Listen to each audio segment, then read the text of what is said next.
I would like to start with, well, when it all started on the beginning of 1969, January. You started rehearsing with what became the first King Crimson. Do you still remember this rehearsal? The very first day, I don't remember the very first day, Baz. I remember very much the beginning period, and I remember the period of, say, the first 7 to 9 days. And after the first week's rehearsals, our managers, David Enthoven and John Gaydon, came down to see us, and they felt we were getting along. And then after the next 9 or 10 days, they came around once more. And this time, everything had gone into a different gear, had switched perspective completely. And at that point, they abandoned all their other managerial interests to focus purely on King Crimson. Mm-hmm. But do you still remember what the first songs were that you started to play, or when you started to rehearse? How did the process got on? Well,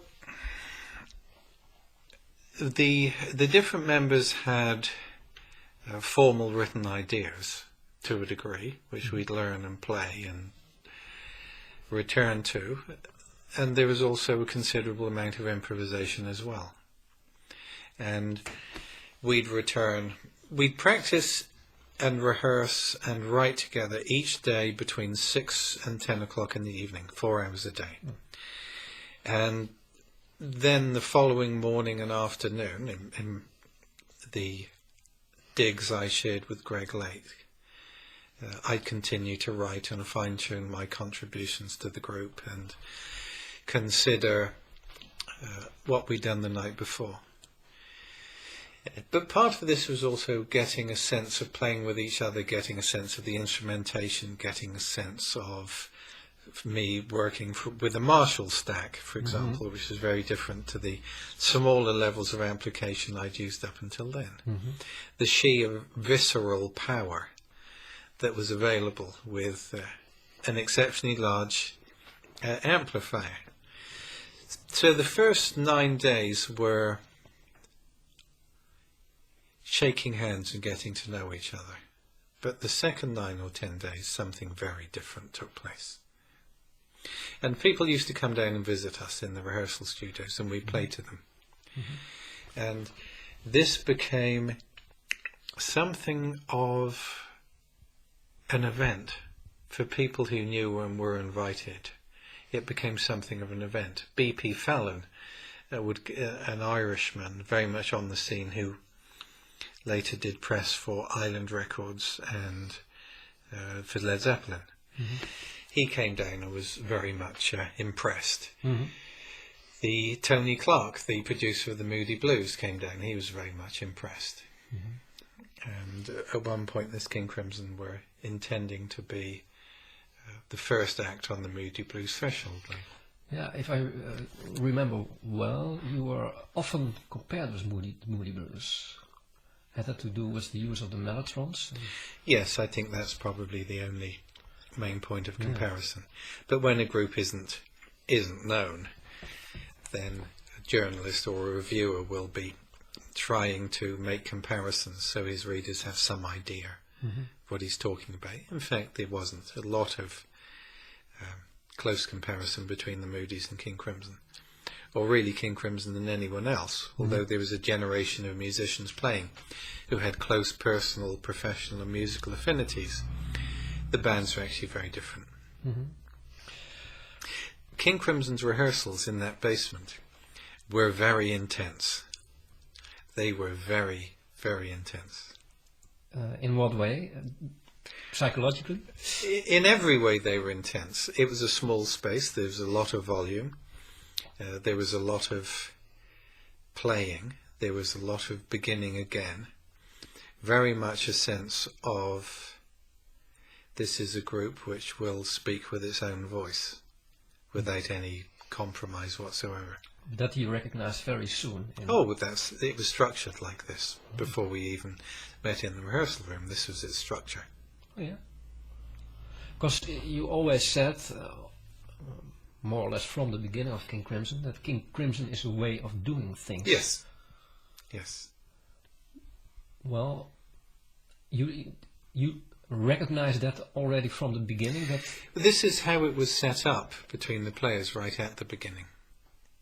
There was no sense of this is a good career move. These were musicians who were not at the height of their fame. The ethos in King Crimson is essentially that of the working musician. And working musicians of any age or background have exceptionally hard and difficult lives. It's a wretched way to earn a living, in my view. And the intention of the group being together, is, in the young men's words, was to be the best rock group in the world, whatever that might mean. But for those young men, it meant that there would be no compromise in what they would play or conceive of playing. And we figured that if we were good enough, we'd earn a living, which meant £30 for a single man and £40 for a married man per week. yeah. But you said it was already there from the beginning. The commitment, yes, the aim. Yes. The aim and the commitment was there, certainly. But did you have already also ideas about the stylistic approach to this way of doing things? We had various musical ideas which were presented, specific musical ideas. But in terms of style, that emerged and evolved from the specific ideas that were being considered, arranged, treated, the improvisations, discussions and commentary and so on. Within 3 weeks, the repertoire for In the Court wasn't set, but the sense of potential within the band was. And towards the end of, I'd have to check the diary, but I think towards the end of February, we went off to Changes in Newcastle to play. There was a King Crimson performance, but we were booked as Giles, Giles and Fripp, so it was actually Giles, Giles and Fripp playing at a new club, the second week of a new club which had opened. And at that time we still played Michael from Mountains, the Joni Mitchell song. And I can't remember if we played Lucy in the Sky with Diamonds at that point. I think maybe that was Giles, Giles and Fripp, and we never played it live. Schizoid Man didn't come together until we returned from that Giles, Giles and Fripp performance. Although In the Court of the Crimson King, I believe, was written by then. So Schizoid Man originated later. Well, no, the ideas were still there and being discussed, but it hadn't assumed it's a form of being presented to the public. But how did it go? Was there one member who came with an idea, for instance, on paper, instead of scored or whatever, and introduced it to the others, or you just started improvising and ideas? Well, those are only 2 approaches, and there are several others, and we really used them all.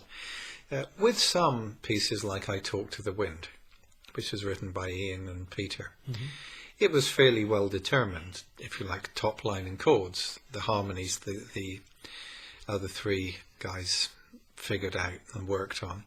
But that was a song which was essentially written and then arranged, and everyone would contribute their own part.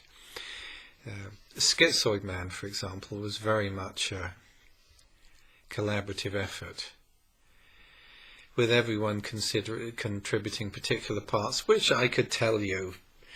It's a bit boring to go through the details, but everyone essentially contributed. Epitaph, similarly, Moonchild. Moonchild began primarily from myself in terms of top line and chords, but was changed and arranged and shaped by the others, as all the pieces were. So there were lots of discussions. Yes, not necessarily all verbal. Musicians musicians speak musically, but yes, there are also words used as well. You use words when it comes to business, essentially. Well, King Crimson originated in the 60s. London was called the town of the city of the swinging 60s. Were they in one way or another an influence on the development originally of King Crimson?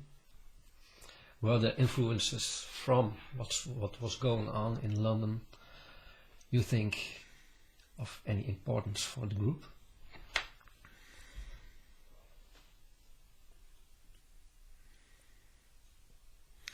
Well, it would have some influence. It would have been one of the conditions or the situations which surrounded us, but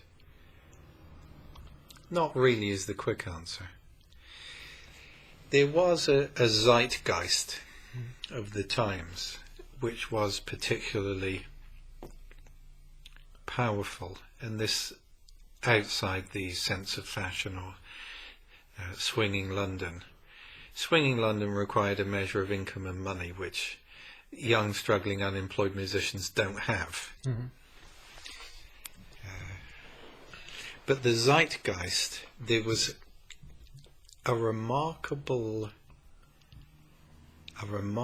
creative download which came through rock music, came through popular music in ways which I'm still considering.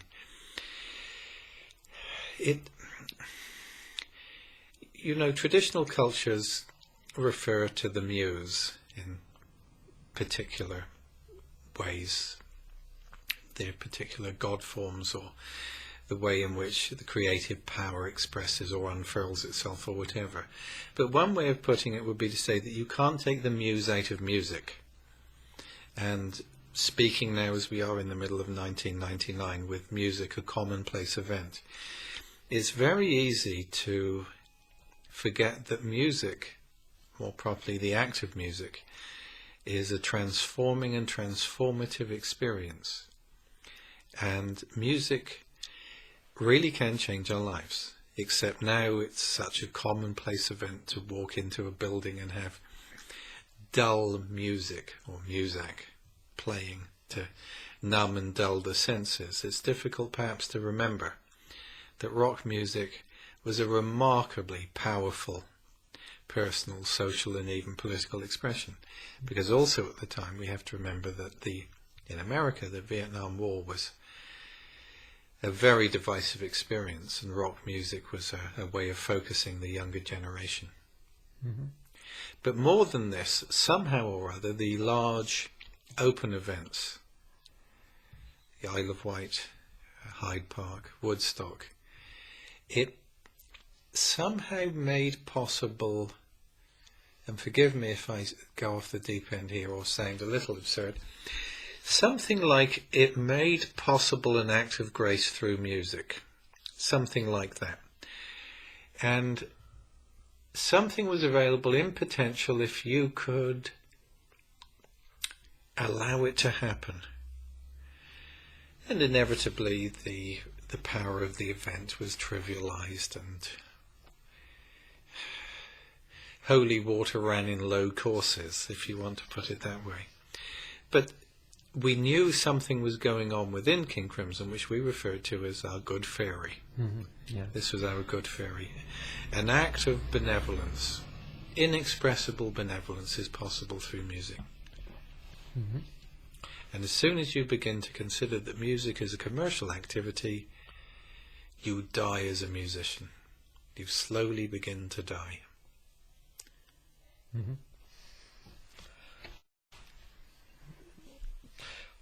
Well, to go back for a moment to what I call the swinging 60s in London, of course one refers then in first way to what was happening in rock music, but if I'm well informed, for instance, also Pierre Boulez was giving all kinds of other sorts of concerts when he was the director of, if I remember well, the BBC Symphony Orchestra. And of course there was lots of things going on also in the jazz world, in the English jazz world. Were that influences for you personally, but also of course as a member of King Crimson? My musical life really began at the beginning of 1967, when I was still living in Bournemouth, and I returned from my job working in a hotel in Bournemouth, where I worked between 8:30 and midnight playing in the hotel dance orchestra. Twists, Latin, dance music, and with exceptional musicians who were working well below their capacity. But I arrived back late, and this may now have been at the end of 1966, and I switched on the radio. It would have been about 12:30, 1:15. I turned on Radio Luxembourg, and I heard the second half of Sergeant Pepper without knowing this is what I was listening to, and I was terrified by it. Mm-hmm. And I was friendly with Greg Lake, a young musician who lived 6 miles down the road, and we began listening to Hendrix. Obviously Sergeant Pepper. I began listening to the Bartok string quartets, and moved to London in September 1967, I believe it was, the second attempt. I moved up with the Giles brothers. Very refined musical taste for young men, and I learned a lot through them. We would listen to all genres and kinds of music at home.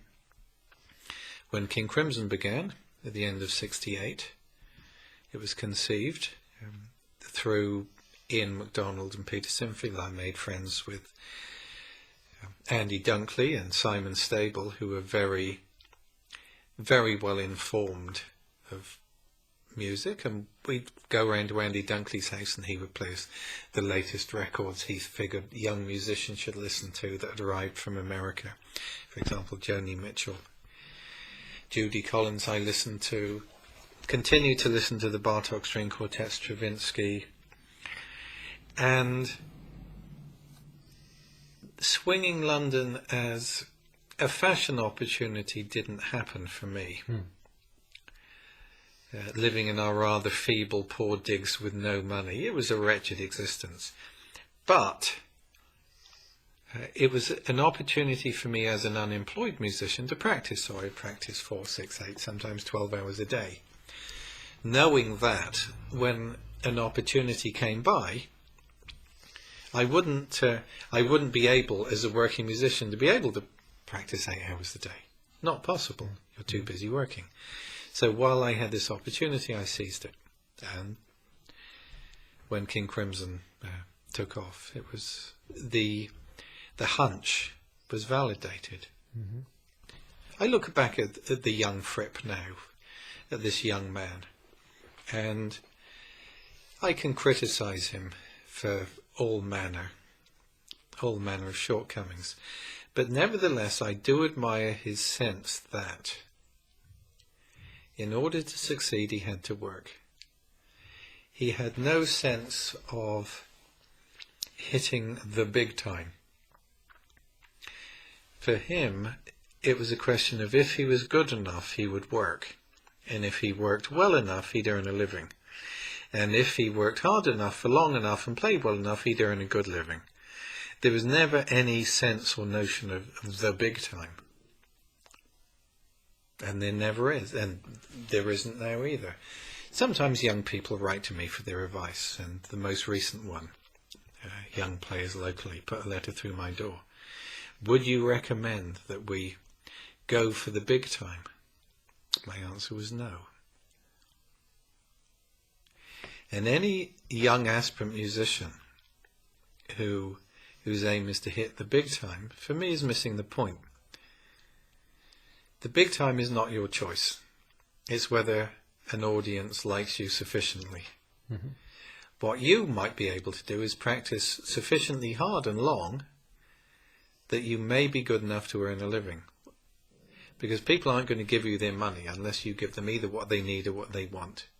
And the big time is something like, I'm not going to go to work, I'm not going to get a job because I might win the lottery. It's absurd. Mm-hmm.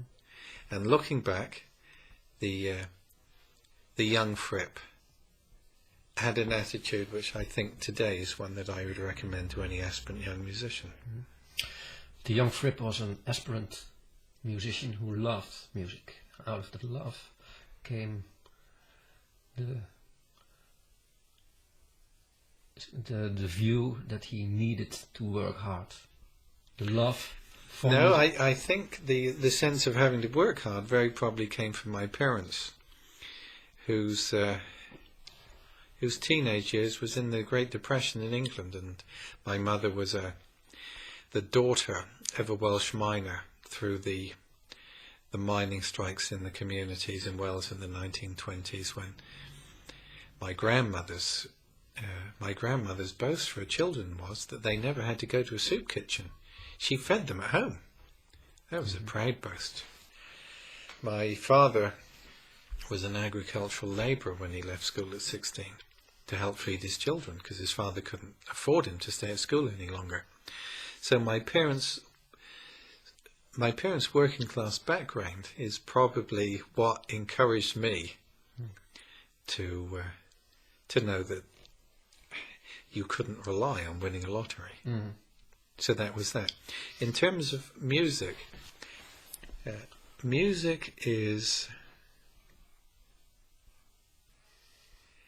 my interest in music is not in music itself, it's what lies in and behind music. And music is one way to reach that. There are many others, but it's one way, and for me it's the way which as a character at 20 turning 21, it was clearly the way for me to go forward rather than to continue in my father's business as the dutiful son. Mm-hmm. You have often referred to also that period of King Crimson, that it was a way to get a certain kind of liberal education. Yes. Well, when I was in the hotel band, the Majestic Hotel in Bournemouth, I was paying my way through college, where I was taking what were then A-levels in economics, economic history and political history, so that I go on to university and take a degree in estate management, which would give me the professional credentials which my father's firm needed. Mm-hmm. Well, here I was, 18, 19, 20, figuring out how the world should run. And somehow this held out no promise to me of actually being able to have an effect in the world. Reading lots of books, clever books, and having lots of clever ideas, I'm sure has its own particular value, but I wasn't sure that I'd be able to accomplish much through it. It didn't seem to me to be a practical and effective education. And the education of a young musician, my hunch was at the time, would be superb. And that hunch, once again, I have to admire the young Fripp for having that prescience. He was right. A superb liberal education for a young person. I saw probably more of America in terms of geographical extent in the last 2 months of '69 than most Americans. I had an overview of the United States, which was remarkable. And at that time, with that particular generation, there was an openness. One didn't feel apart from the audience somehow. With the celebrity and fame which came to musicians of that generation that I knew, then I saw how young musicians, how young people can be tempted and fall. And I see how perhaps not the finer aspirations in people who were suddenly huge amounts of attention and money coming their way, how the aspirations expressed once may become forgot somewhat. Do you know Laurie Lee's poem, The Bird? well. But in 1969, there was an openness and a connection with the audience. You could speak to someone at the tube station in Notting Hill Gate that were catching the same tube as the musician, going to see them play at the Marquee Club, without any sense of pretense or affectation or apartness or separation. We were just in different roles with the same aim. But that all ended very soon in the beginning of the 70s. That current never moved quite into 1970. I'd go down to the Lyceum and see bands from the beginning of the 1970s on, and it changed. It changed. Why? Because of the industry that jumped on it?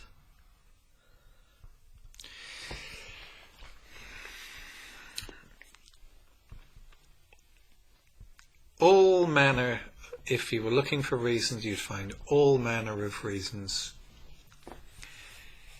You might as well say the weather changed. The wind blew in another direction.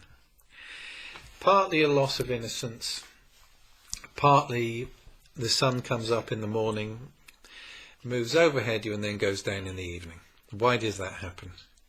Well, any particular process once underway, the stages change, and at the beginning it's the most powerful stage. Losing your innocence is the most powerful moment until you achieve mastery. When you lose your innocence, it's all you have. You don't know what you're doing, but the event is of amazing significance, profound significance. But after that you have neither innocence nor accomplishment. So the next series of stages is to acquire competence and expertise, and in the last phase of a process, simply abandoning it and surrendering to the event. But meanwhile, moving back to 1970, King Crimson had just broken up. Two of the guys had fallen in love. Another of the men had received an offer he couldn't refuse, which left at that time Peter Sinfield and myself pressing forward. My sense was that whatever we did for the next 2 years would be wrong, but nevertheless had to be undertaken to get to the other side. And the other side was really the Larks, Tongues and Aspic group in the second half of 1972. Let's first end the first King Crimson. You were, if I'm well informed, really shaken by the fact that the others, I'm referring to Ian MacDonald and Michael Giles, wanted to stop King Crimson then. They didn't want to stop King Crimson. They decided to leave. Yeah. I was heartbroken. And when Ian broke the news to me in a car driving up into Carmel from Los Angeles, where we played at the Whiskey A Go-Go, where Eric Burden had booed us actually. We were driving up to San Francisco and we had the night in Carmel. And Ian told me as we were driving into Carmel, and I was heartbroken and I was so distressed. I offered to leave the group rather than the group break up. Ian had reservations about my guitar playing. My feel was his exact words. And I understand different musicians are not necessarily able to give a writer, composer, what they feel they need. This I understand well. And writers or composers or initiators in King Crimson offer their children to the band to be abused. So, in principle, I have no difficulties with understanding Ian's position on that. But I would rather have left the band than the band break up. But Ian's word was, no, you're more King Crimson than we are, was his words. But did you know then, when you decided with Peter Sinfield to continue, that it would be a struggle? Yes, I knew it would be a struggle for the next 2 years. And that it would be impossible to get another incarnation in the 2 years that would have... No, I just didn't... I knew that everything we would do would be wrong for the next 2 years, but it had to be done. It had to be done To get to the other side, yes. Mm-hmm. And we got to the other side, and Peter left along the way when our relationship deteriorated to the point that it was impossible for us to continue working together. Mm-hmm. And the other side is the 1973-74. 72, actually. 72. Oh, Last yes, time. okay. Yeah. In the second half of the year. Yes. Probably beginning about July. Mm-hmm. I got back from touring with Peter Simfield, left in December 1971 when we got back from an American tour. The remaining Mel Bosian and Robert band broke up in rehearsals in January 72, but we were told by our management that we had to fulfill our 3-month tour in the spring in America to fulfill our legal requirements. In fact, in retrospect, I don't think that was so, but that's what we were told and that's what we did.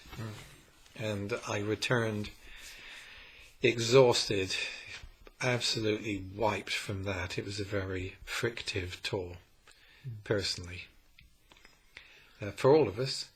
And when I returned in the middle of 1972, I began to reform the next Crimson with ideas, musical ideas, which had begun to present themselves in 1971, but which weren't right for that particular King Crimson. But they were right for the Jamie Muir, John Wetton, David Cross, Bill Bruford, Robert configuration. Why weren't they right for the middle King Crimson?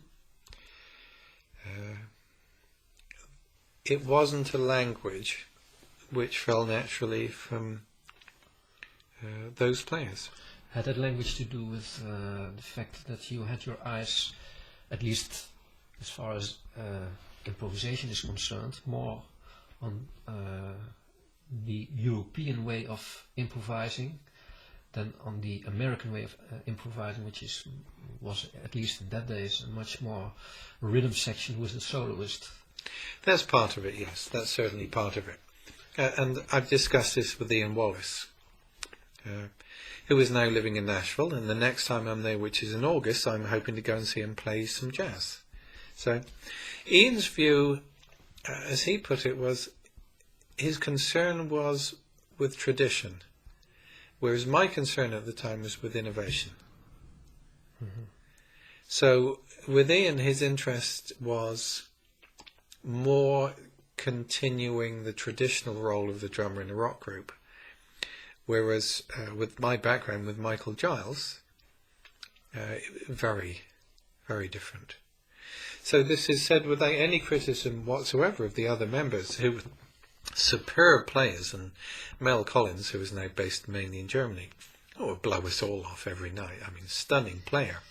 But in terms of a musical language and dialect and approach, what I had in mind for Crimson was very different to the thinking of the other men.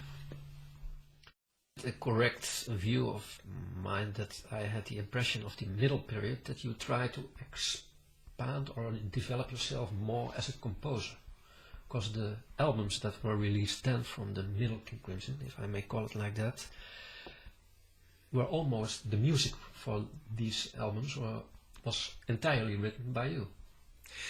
Well, in the first band, the main musical writer was probably Ian.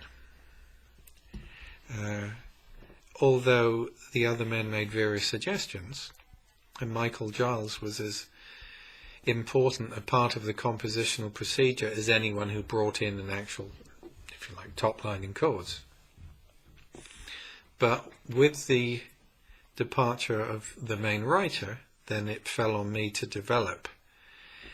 And my personal voice, if you like, began to develop as a writer in 1971, and then developed throughout 72 and onwards through 73 and onwards. My role in the first King Crimson, as I saw it, was essentially the guitar player. Although a guitar player that wrote their own parts, it wasn't a question of blues licks which worked for the song. Mm-hmm. So the guitar part of Epitaph or in the Court of the Crimson King, for example. They're pieces within themselves. Mm-hmm. There's one composition from that middle period. I want to play it on our program. It's the Sailor's Tale. How did it develop? Did you write a score of it?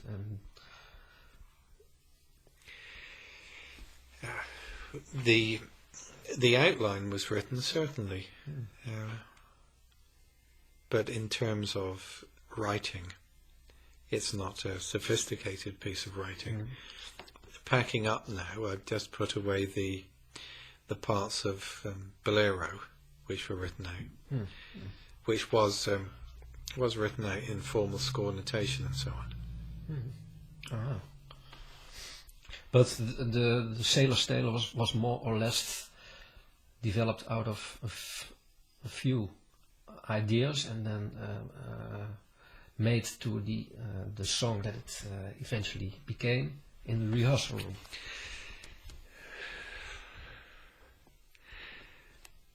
In terms of establishing a number of bars, you have the opening riff, guitar solo, theme and mayhem happening.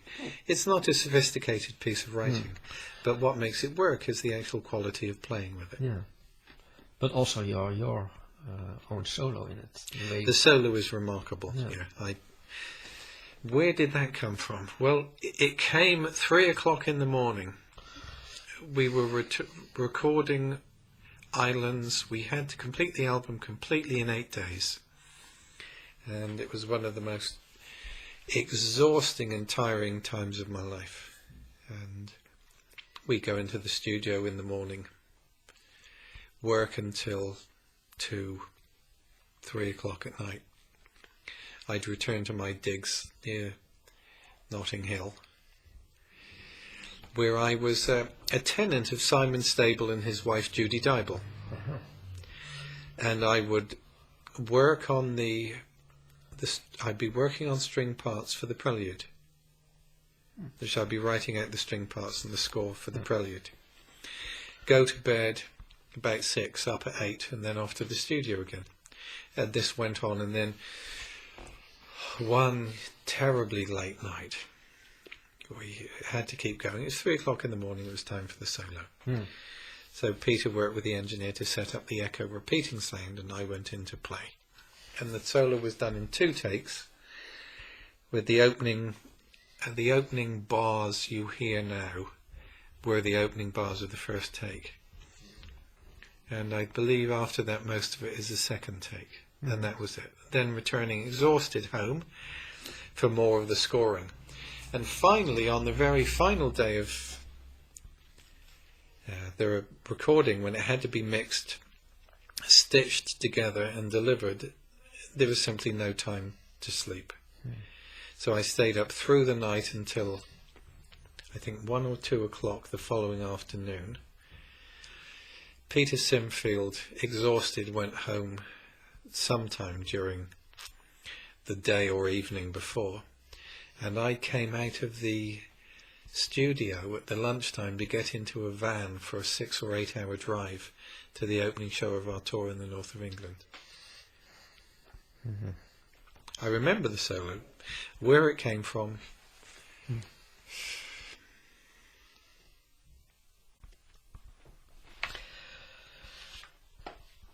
You said that the music for the King Crimson 3, which is the group starting in 72 with Jamie Muir, already came in a way to you in 17-1. Did you already The music had begun, yeah. But that you already had or maybe a few musicians in mind who were later to join King Crimson 3?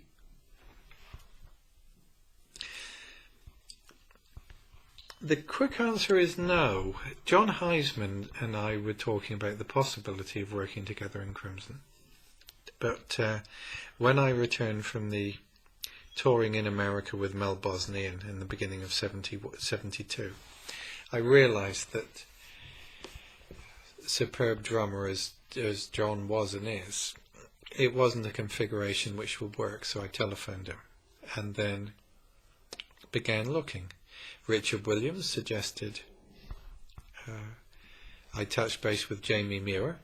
Richard Williams, the journalist, later became the editor of the Melody Maker and now a journalist on national newspapers in England. Very good music man is Richard. So I made contact with Jamie, made contact with Bill, who I went round to play with, and Bill has his own presentation of that event where he realised afterwards that in fact he was being auditioned.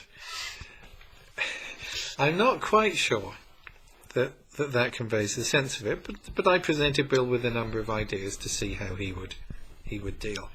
John Wetton I knew from college in Bournemouth when I was taking A-levels, and John called for the job with King Crimson a day or two after we'd agreed to take Boz Burrell on bass as well as vocals.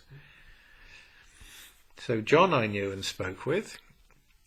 David Cross was presented to E.G. in a group that rehearsed in the same basement cafe that King Crimson had in 1969. And the proprietor of the cafe went to E.G. to introduce them to the group. And I liked David, and David left the group to join us. So that was then the 5 people in all. John played with Bill, and they got on very well working together. With the 2 drummers, to me we seem to need the 2 drummers to cover the complete field which Crimson music demanded, which is reflected again in the double trio.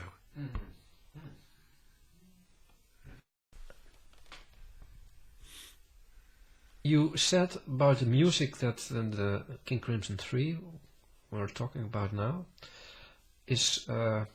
was looking in the darker side of the psyche, and came back with musically back with what they found, as opposed to the first King Crimson that was much, well, maybe even more. I think the word you once called is bleaker. Yes, the King Crimson of 1969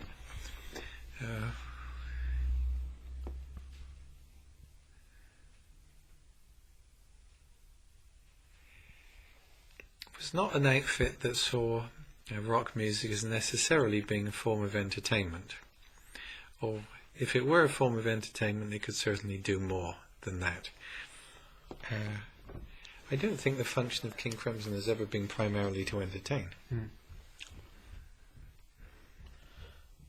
But I'd say its aim has always been to be true. I personally find a large amount of humour within King Crimson.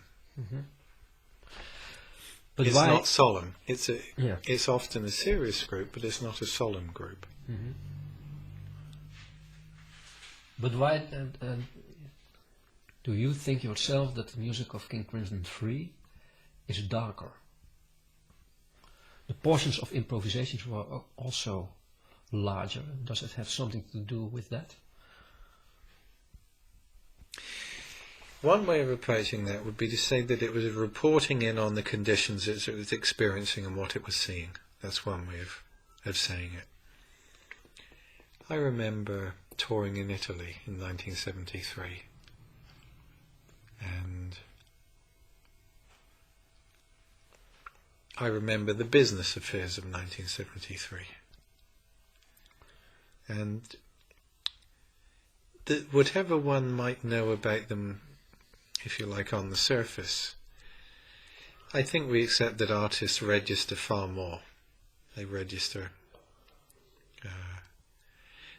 things which go on below the surface, which can't always be simply articulated in words. And perhaps they phone back on what they see. For example, in 1971, cocaine began to replace dope, and the business began to be not quite the tool for change which it perhaps to a degree promised to be in 1969. Mm-hmm. So it doesn't have to do musically with the fact that King Crimson 3 improvised more, at least on stage it improvised more. Well, you're the journalist, what would you say? Well, I think that if one chooses for improvisation, and improvisation not in the way as I described earlier, a rhythm section with a soloist, but trying to make music on stage, one takes risks that must lead to results that aren't. They don't necessarily lead to results. Improvisation is more process oriented. You don't always get there. It's more a question of where you're going is how you get there. You may not get there. It may fall on its head completely. And if you're improvising in front of 10,000 Italians, very excitable, then there's only a limited period of time before you have to move back to consider notions of crowd control. And the tensions within the band will be part of it. So here's a group improvising, reporting back on what it sees inside and outside itself. Listen to the music. You make your choice. Yeah. Is there? You've released Great Deceiver. It's a box set with 4 CDs, live CDs of that incarnation of King Crimson, and on it are lots of large improvisations. Is there one improvisation in particular that you would like me to play in our program? Trio recorded at the Amsterdam Concert Gebouw in 1973. Utterly unlike the others, not bleak or dark at all. No. It's more wish. The one in which... Longing. Yeah. It didn't play. Yeah. Yes. Bill contributed silence. Okay.